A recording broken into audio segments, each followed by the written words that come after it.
And amidst the U.S. blockade of the Strait of Hormuz, it has now emerged that Iran is in fact considering to allow ships to sail freely through the Omani side of the strait.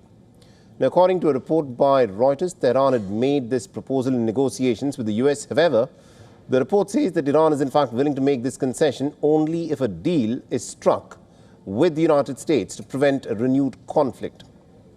Now, control over the Strait of Hormuz is amongst the key sticking points in the Iran-US negotiations. Sandwiched between the Persian Gulf and the Gulf of Oman, the narrow strait is critical to the flow of global oil and natural gas supplies. The usage of the Omani territorial waters without any hindrance from Tehran could pave the way for safe passage through the straits. But on the ground, though, the situation remains very volatile. Mohsen Rezai, the military advisor to Iran's Supreme Leader Mujtaba Khamenei, has threatened to sink American ships in Hormuz. During an interview to the Iranian broadcaster, Rezai warned that Iranian missiles could target the U.S. ships and destroy them. Now, the warning has come amidst a U.S. blockade in the Strait of Hormuz. The U.S. Central Command claims that in the last 48 hours of the blockade, it has successfully turned back nearly 10 vessels that were trying to sail out of the Iranian ports. While the U.S. maintains that no ship has made past the blockade so far, maritime data has contradicted Washington's claims. Tracking data suggests that a sanctioned Chinese tanker named Rich Starry crossed the strait but was twice forced to make a U-turn. The tanker is now reportedly anchored close to Iran's Qeshm Island. The Chinese-owned tanker was blacklisted by the United States in 2023 for helping Iran evade energy sanctions. Now, earlier, the American President Donald Trump had urged allies to join the U.S. efforts in the Strait of Hormuz. But so far, European and NATO allies have snubbed Trump's request. The issue has also strained transatlantic ties.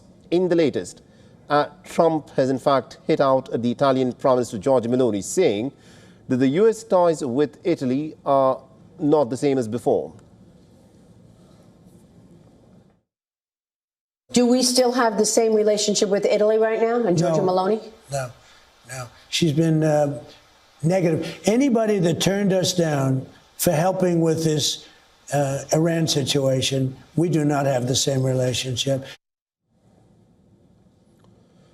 The Meloni and other European leaders have stressed on the importance of reopening the strait but have refused to extend support to U.S. military efforts. The German foreign minister has also echoed similar views, calling unilateral stranglehold over the strait as unacceptable.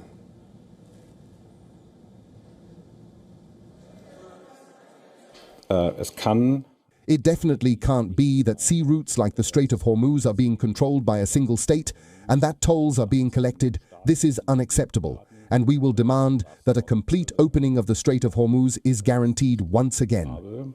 Wir werden darauf dringen. And amidst these developments, the U.S. has announced that it is tightening sanctions against Iran's oil industry. In the latest, the U.S. Treasury has in fact imposed fresh sanctions. Over 24 people, companies and ships operating under the shipping magnate Hossein Shamkhani. He is the son of Ali Shamkhani, who was an advisor to the Iranian Supreme Leader Ayatollah Ali Khamenei. And both of them, remember, were assassinated in the 28th of February strikes at the time that they were negotiating with the Americans.